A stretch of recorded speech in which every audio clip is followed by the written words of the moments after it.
Hello everyone, welcome back to my channel MLT Concepts Made Easy. In this video, we will learn about the difference between serum and plasma. Serum and plasma both are liquid components of blood. What is plasma? Plasma is the liquid portion of unclotted blood. This can be obtained by centrifuging after adding anticoagulant to whole blood. Plasma makes up approximately 55% of total blood volume. What is serum?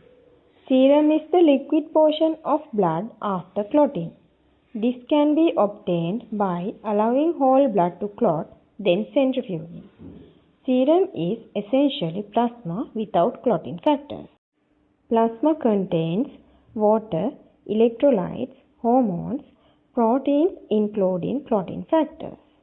Serum contains water, electrolytes, hormones, proteins excluding clotting factors.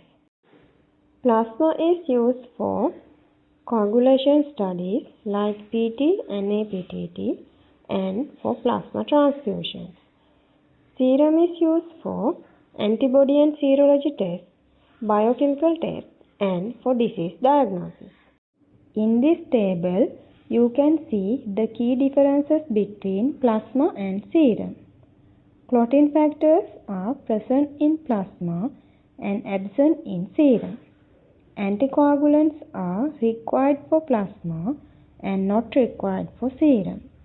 Blood state of plasma is unclotted and blood state of serum is clotted. If you found this video helpful, please like, share and subscribe to the channel. Thank you for watching.